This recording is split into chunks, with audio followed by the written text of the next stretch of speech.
When I returned to Baker Street from a short holiday in the spring of 1891, I had seen little of Holmes for some time.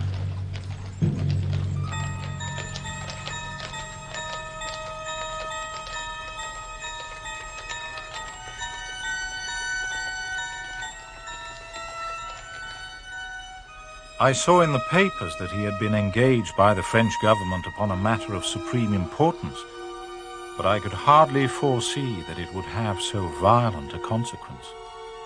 It lies with me now to tell for the first time what took place between Mr. Sherlock Holmes and Professor Moriarty in that fateful year. Ah, Mrs. Hudson. Has Mr. Holmes returned? Oh, he has indeed. He came in early, must have been before 7. "Morning, Mrs. Hudson," he says. "Have you anything nice for my breakfast?" As if he hadn't been away for 4 months. You could have knocked me down with a feather.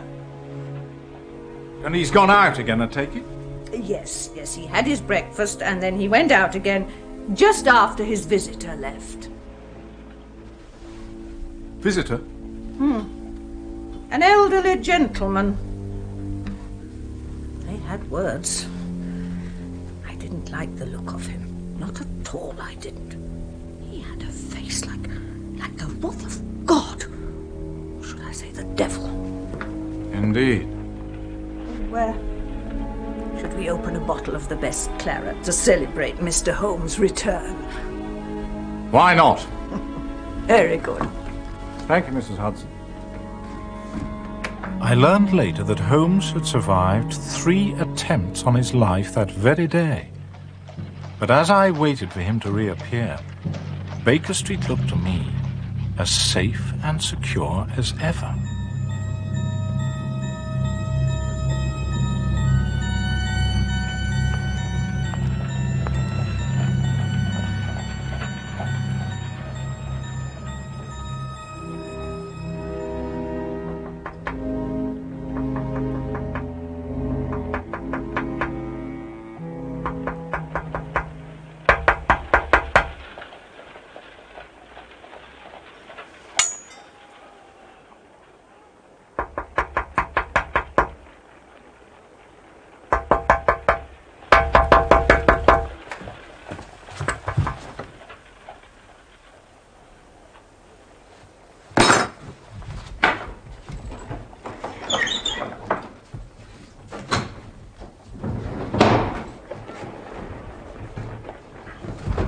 Holmes. Wait.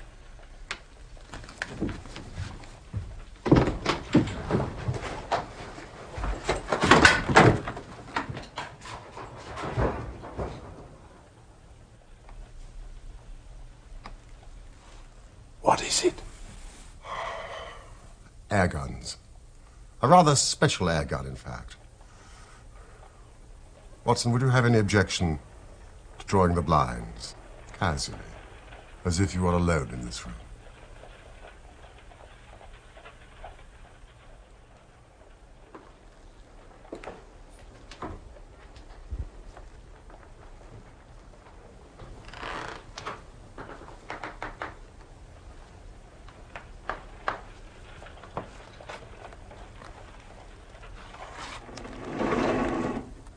Watson, I think you know me well enough to understand that I am by no means a nervous man. But it is stupidity rather than courage to refuse to recognize danger when it is close upon you.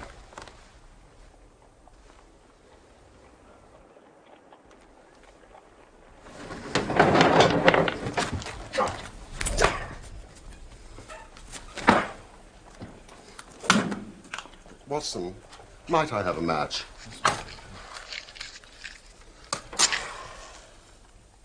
Holmes, you're hurt. Scratches, nothing to signify.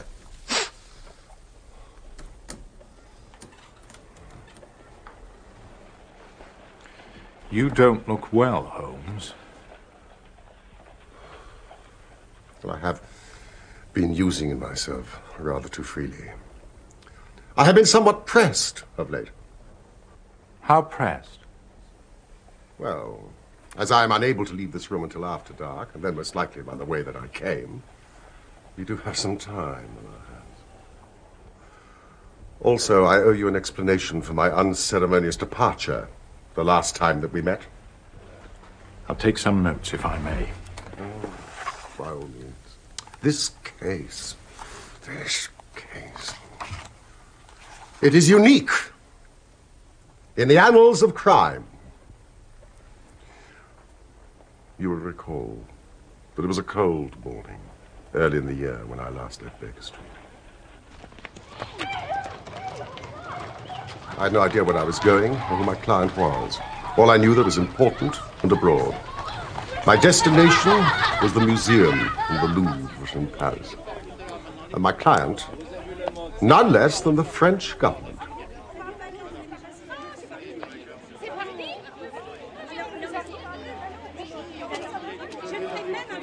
Surely this Palais du Louvre is near to the very heart of France. It was here that the great Roi Soleil held court, and here that Napoleon Bonaparte was married to the Archduchess Marie-Louise of Austria. Indeed, it is a history lesson in stone. And now this gallery contains our finest paintings. Gentlemen, shall we come to the point? I presume the Mona Lisa has been stolen. Qui le lui a dit? Je vous assure, monsieur le ministre, je n'ai absolument rien dit. When I see two hooks, and the place where the Mona Lisa used to hang, and then this talk of peril and scandal.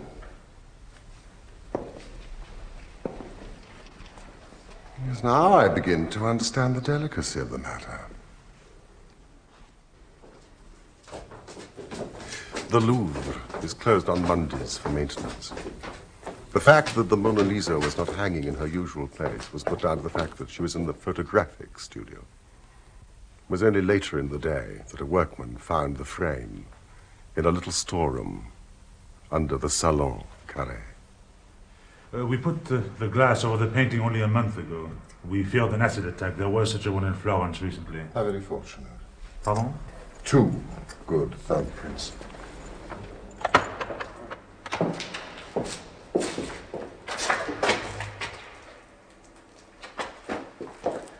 Many artists come here to make copies of the paintings.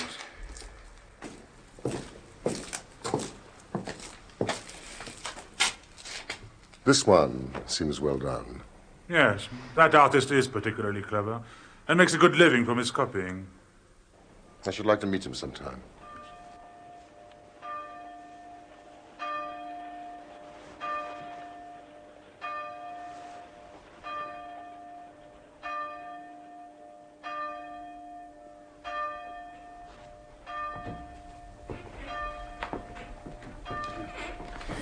To make a bad copy is very easy, but a good one. It takes years of practice. For instance, Da Vinci used Italian poplar wood to paint on. It is very difficult to find. To mix the original color, nearly impossible. His fumature, the smooth blended tones, is very subtle. And his brushwork is left-handed. The crackler, this fine network of cracks, that is the most difficult to achieve of all. And you can achieve it. How? That is my secret. It seems to me that this is something near to a legitimate forgery. No, because the copies must never be the same size as the original. And who would buy one of my copies as the original when the real Mona Lisa is in the Louvre? But if by chance the Mona Lisa is no longer in the Louvre. Oh, But of course you are joking, monsieur.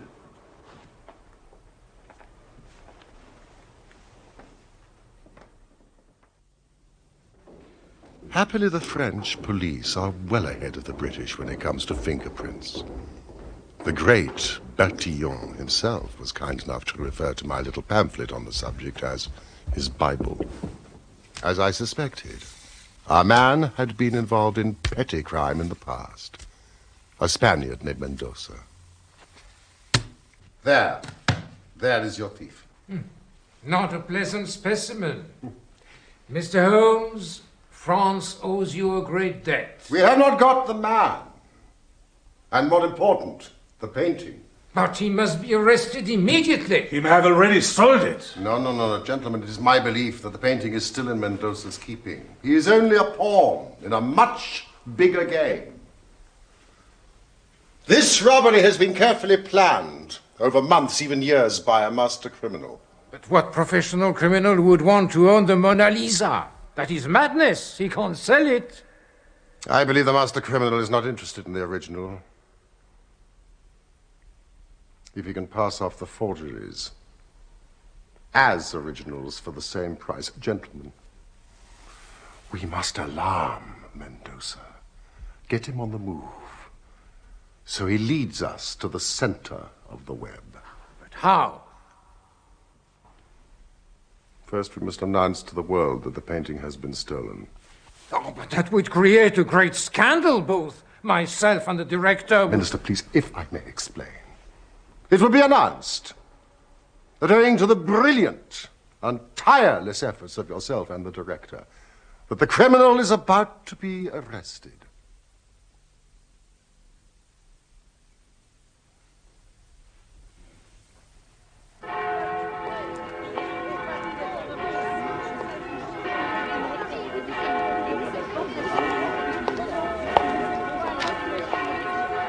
Mr. Holmes, we must arrest him now. No.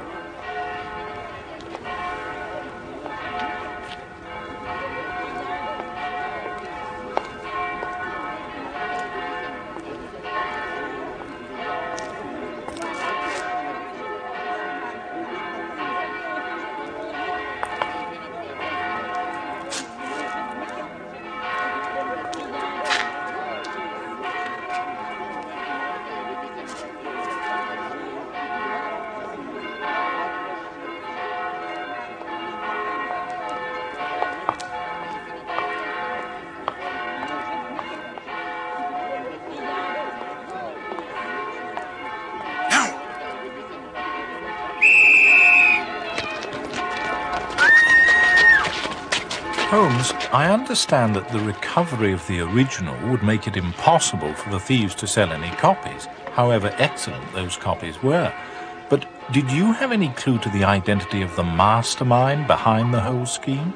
I was satisfied that I had recognized one of Professor Moriarty's agents. Moriarty?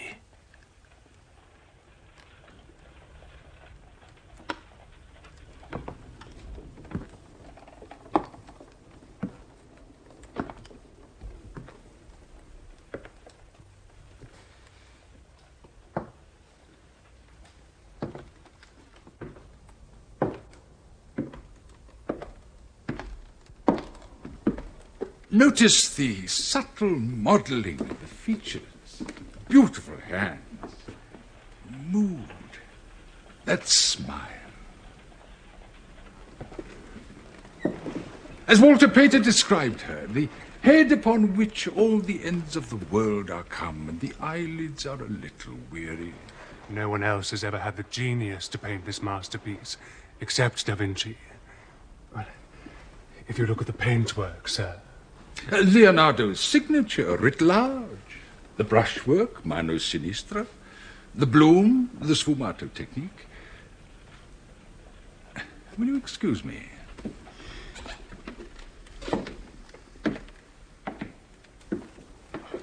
I would say, without hesitation, that the general opinion of the art world is that this is the greatest portrait ever painted.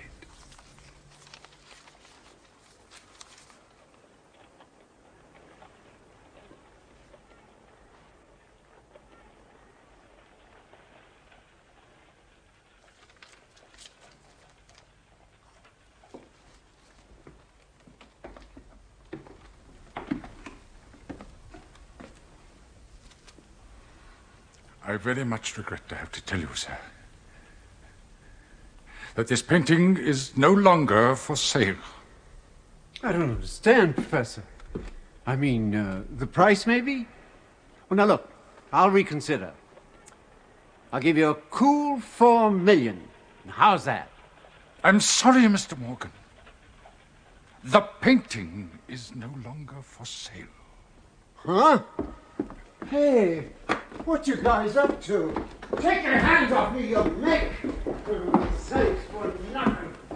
Get out of here quick enough, you fuckers. Go get lost. Richard Holmes has recovered the original. These are worthless. Destroy them. Burn them. Do it yourself. Let no one else see you. Yes, Professor Moriarty.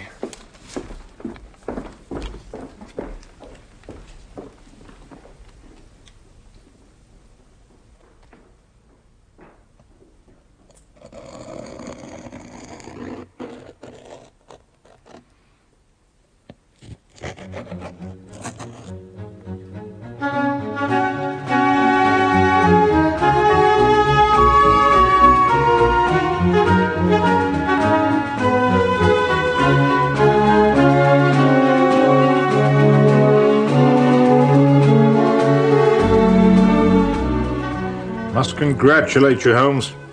Such an honor, and so well deserved. It was no great problem. The case practically solved itself. I hear you had a visitor this morning. Ow! I had not been back in Baker Street more than half an hour when... But you cannot go up there, sir.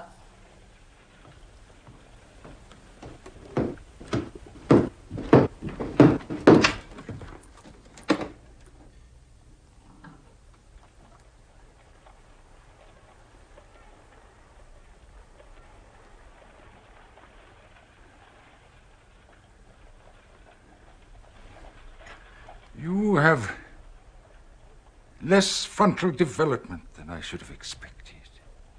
It's a dangerous habit to finger loaded firearms in the pocket of one's dressing gown.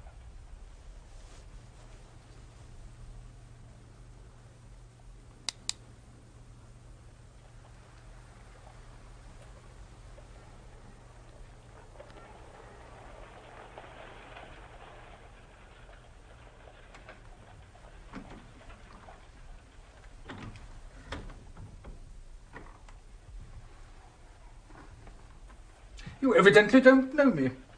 On the contrary, I think it's fairly evident that I do. I can spare you 5 minutes, if you have anything to say.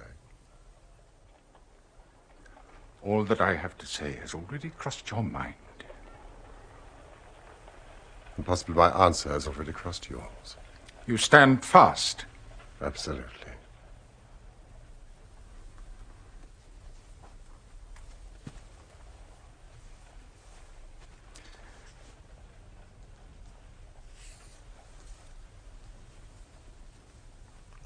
You frustrated me in the affair of the French gold. Ah. So it was you behind the Red-Headed League. A very ingenious and well-contrived idea. High praise from you. You crossed my path first on the 4th of January. By the middle of February, I was seriously inconvenienced by you. And at the end of March, I was absolutely hampered in my plans. And now, with this last business in France, you have placed me in such a position by your continual persecution that I am in positive danger of losing my liberty. The situation is becoming an impossible one. Have you any suggestion to make? You must drop it, Mr. Holmes. You really must, you know. And what if I refuse? I'm quite sure that a man of your intelligence will see that there can be but one outcome to this affair. It is necessary that you should withdraw. You have worked things in such a fashion that we have only one resource left. It has been an intellectual treat to me to see the way in which you've grappled with this matter. But I say unaffectedly that it would be a grief to me to be forced to take an extreme measure. Oh, you smile, sir. But it really would, I do assure you. Danger is part of my trade. This is not danger.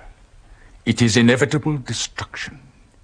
You stand in the way not merely of an individual, but of a mighty organization, the full extent of which even you, with all your cleverness, have been unable to realize. You must stand clear, Mr. Holmes, or be trodden underfoot. You know, I'm afraid that in the pleasure of this conversation, I'm neglecting business of importance, which awaits me elsewhere.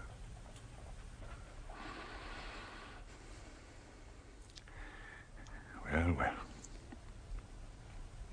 It seems a pity. But I've done what I could.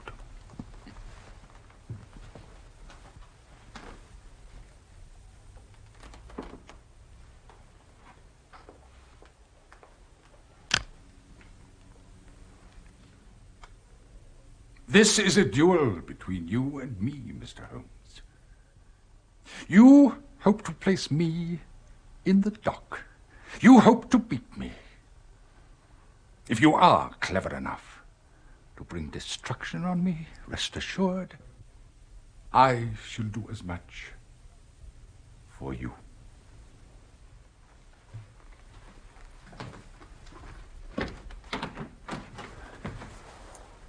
You have paid me several compliments, Mr. Moriarty.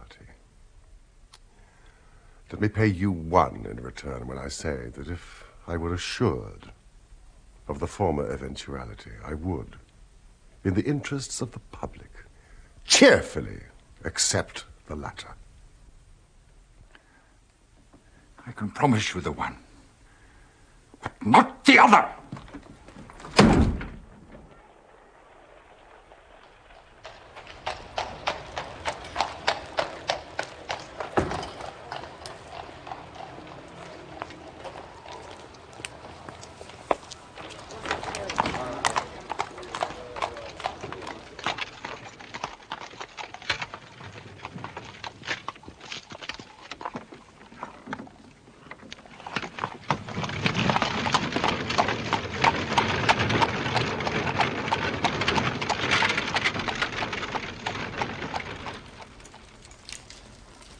He is the Napoleon of crime, Watson.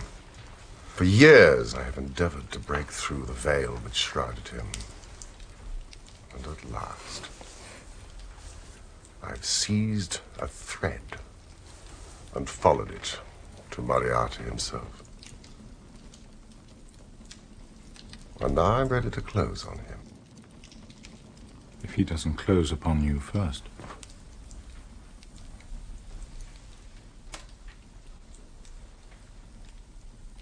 On Monday, next, matters will be ripe.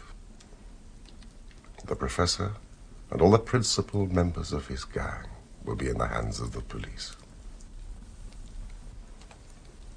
Then will come the greatest criminal trial of the century. The clearing up of over 40 mysteries and the rope for all of them. I cannot do better than to get away for the few remaining days. It would give me great pleasure, Watson, if you would come onto the continent with me. The continent? I'd be delighted, Holmes, but where? Anywhere. It's all the same to me. Yes, but won't we have to dispose of Professor Moriarty first? It seems to me that we're under siege in this very room. Oh, that reminds me. I must be on my way. Won't you stay the night? No, it's too dangerous for you if I stay here.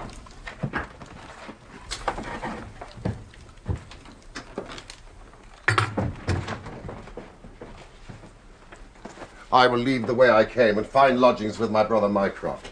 We start tomorrow morning. Tomorrow morning? Oh, yes, it is most necessary. Now, here are your instructions, and I beg of you to follow them to the letter. We are now playing a double-handed game with me, Watson, against the most powerful syndicate of criminals in Europe. You will dispatch whatever luggage you intend to take by trusty messenger, unaddressed to Victoria Station tonight. In the morning, you will send Mrs. Hudson for a hansom cab, desiring her not to take the first or second which may present itself. You will drive to the Strand end of Lowther Mews, handing the address to the cabman with a request that he will not throw it away.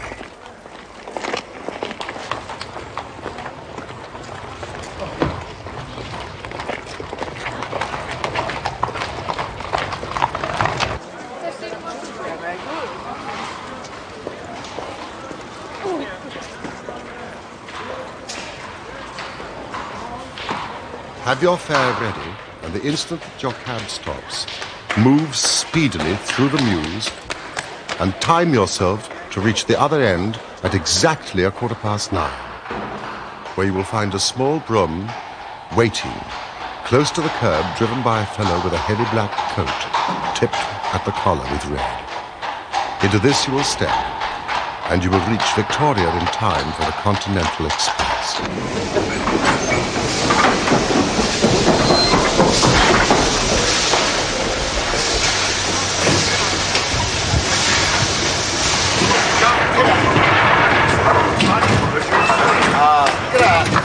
Excuse me, sir, I wonder if you speak Italian. No, I'm afraid not. I'm looking for the gentleman who reserved this compartment. There's not a sign of him, sir. If you're travelling, you better get aboard.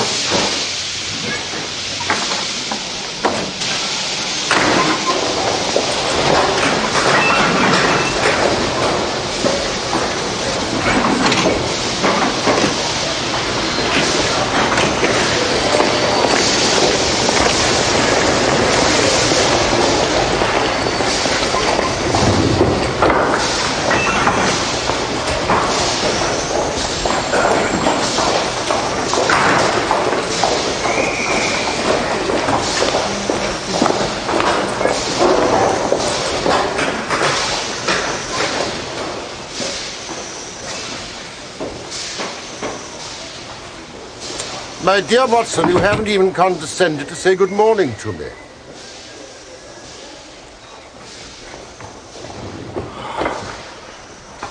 Good heavens, Holmes. How you startled me. It is still necessary to take every precaution.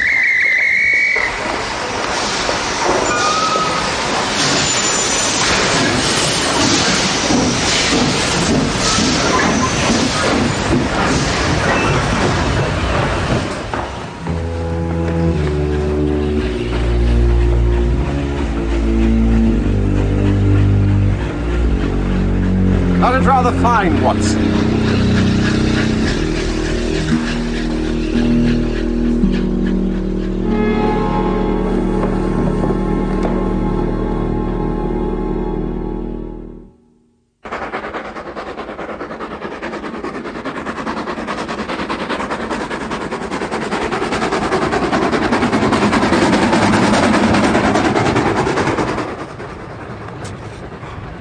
I see that this express runs in connection with the boat.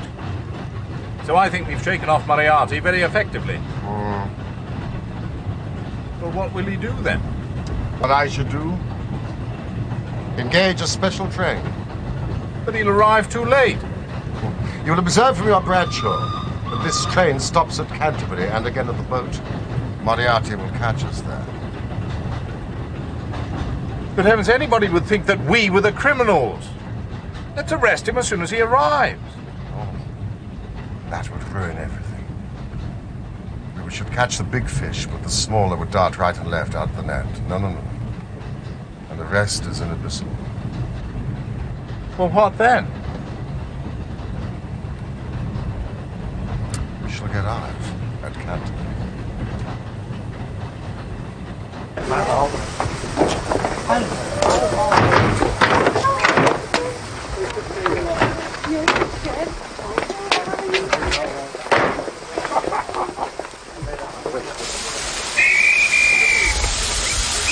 But Holmes, our luggage. We must give Moriarty something to follow. What do we do? We shall go across country.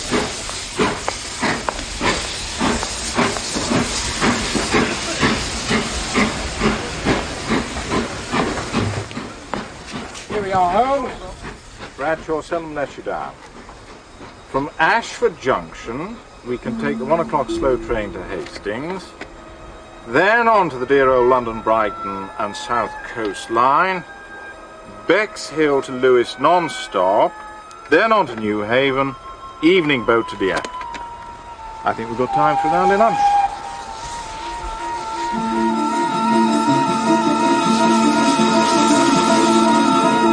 So soon.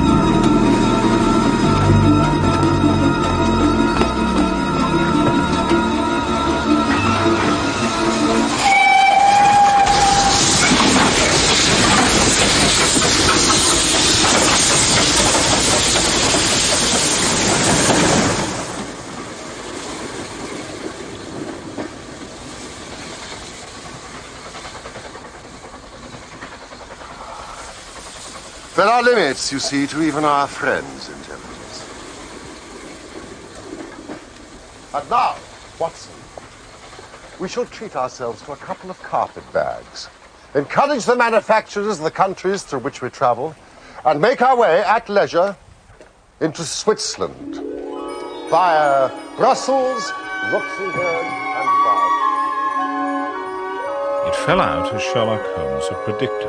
We stayed 2 nights in Brussels and then began to make our leisurely way southeast. For a charming week we progressed towards the Alps.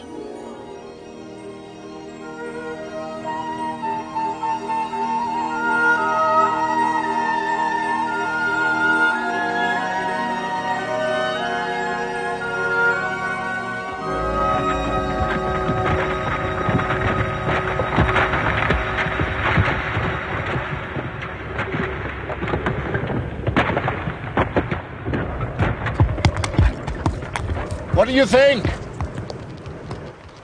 A common enough occurrence in the mountains.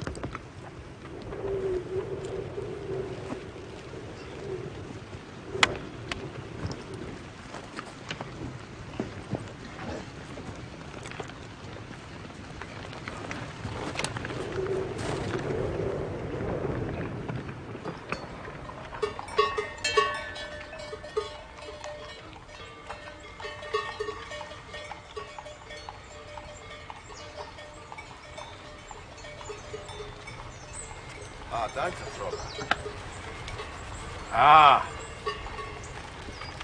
nothing like drinking the wine where it's grown.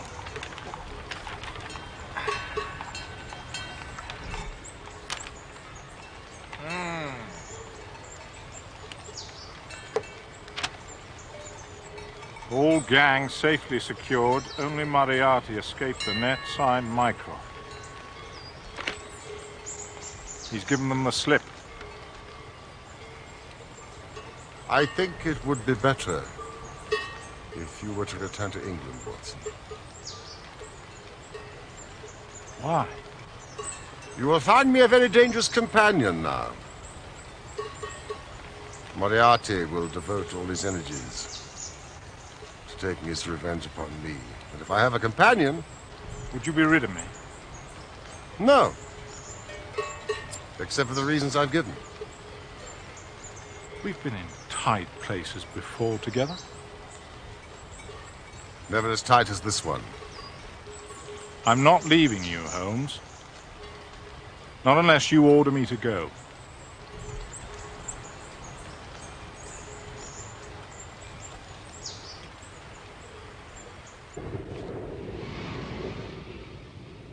I'd never been to Switzerland before, but the beauty of the landscape reminded me irresistibly of the northwest frontier provinces of India.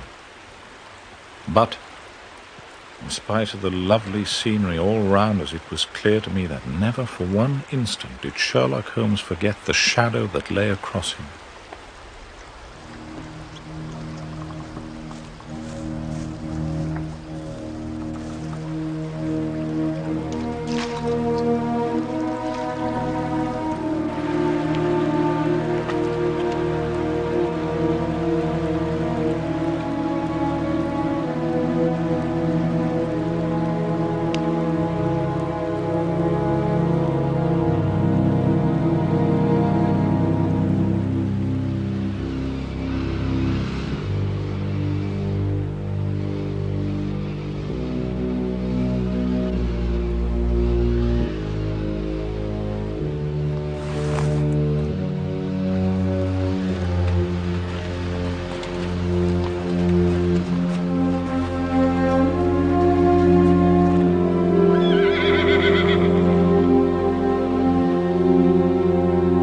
could tell by his sharp scrutiny of every face that he was well convinced that go where we would not be clear of the danger that was dogging our footsteps.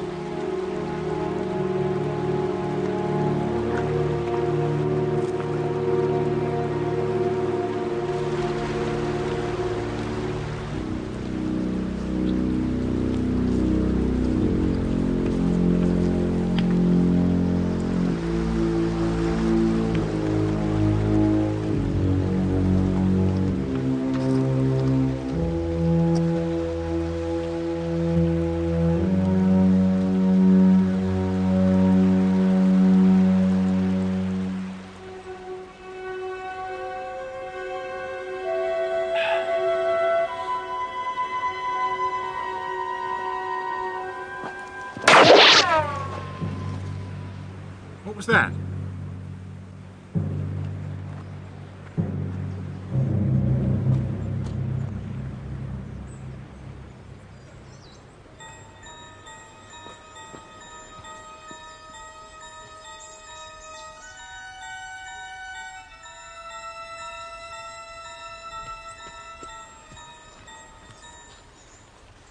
See anything?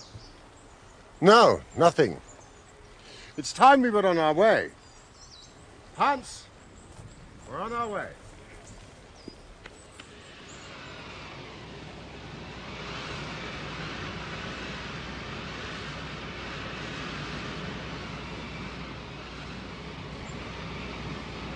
At last we reached the heart of the Bernese Oberland and came to the village of Meiringen, where we put up at the Englischer Hof, then kept by Peter Steiler the Elder.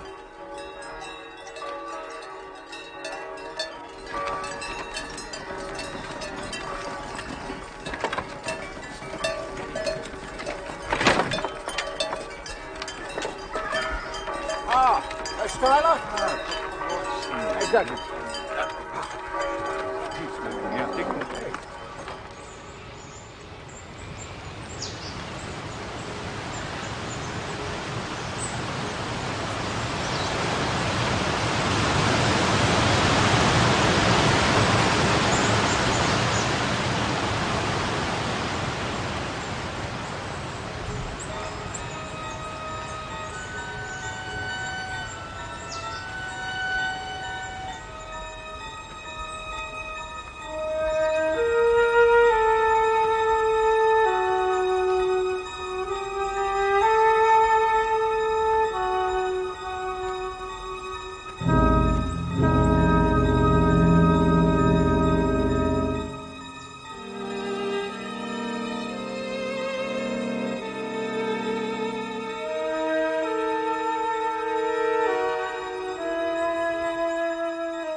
The walk over the hills to Rosenlaue is very beautiful. You can stay the night there and come back the next day.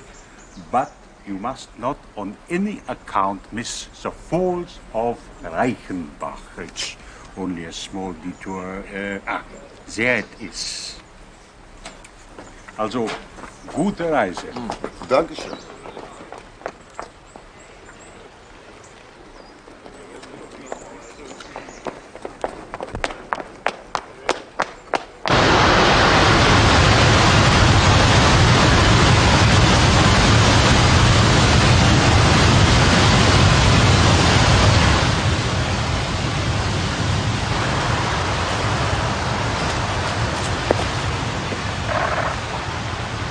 It is indeed a fearful place.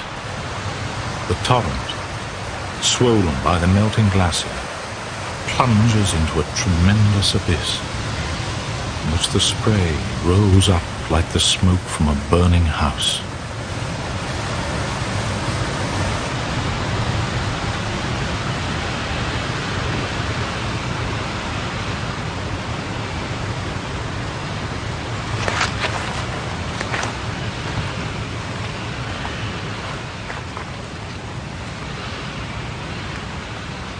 Er kommt zu uns!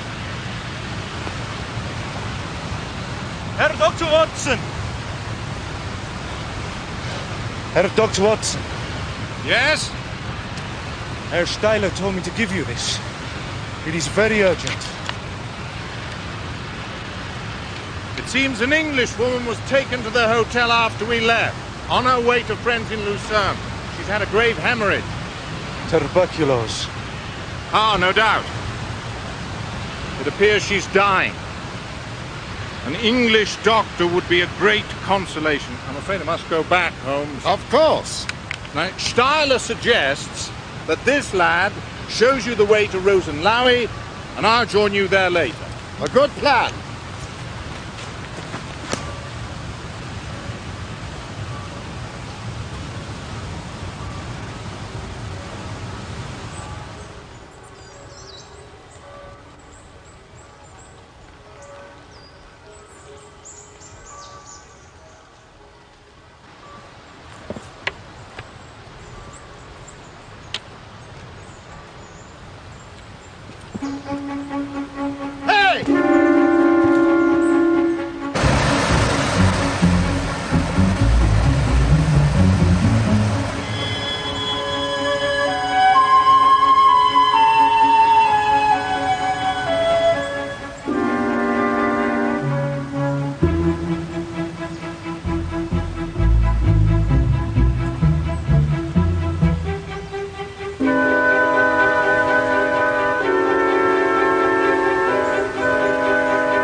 I trust she's no worse. Bitte?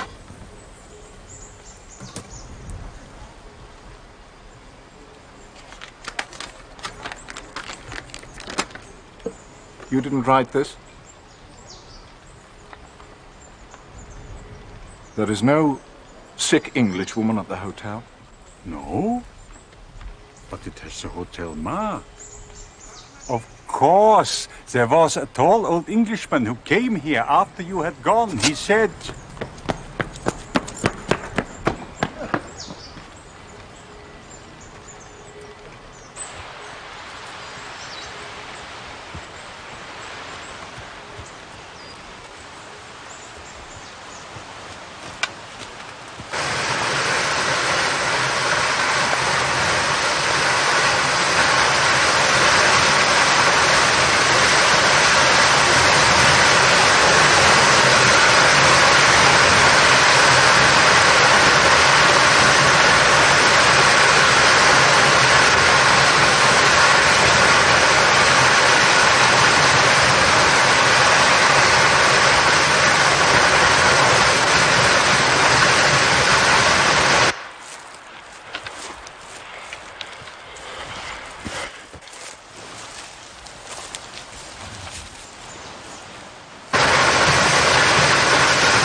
It was the sight of the alpenstock that turned me cold and sick.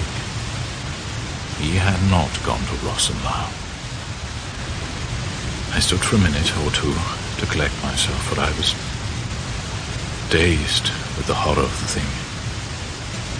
And then I began to think of Holmes's own methods and to try to practice them.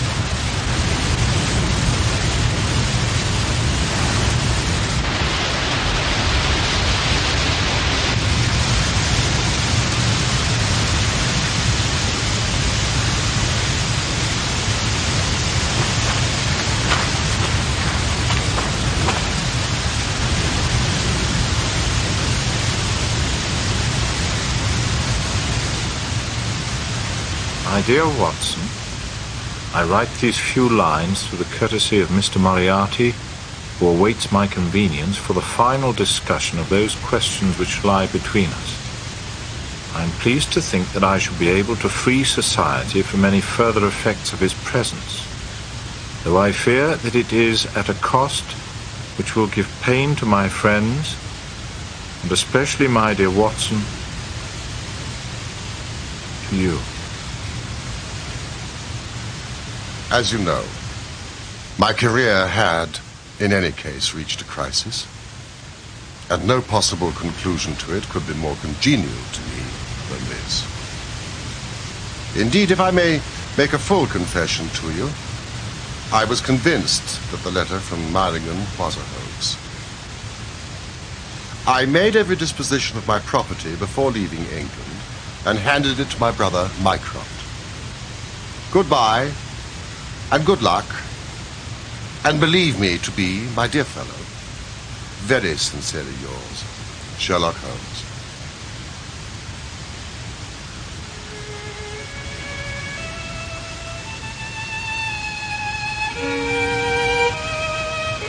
In this situation, I had little doubt that a personal contest between the two men ended as it could hardly fail to end.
It's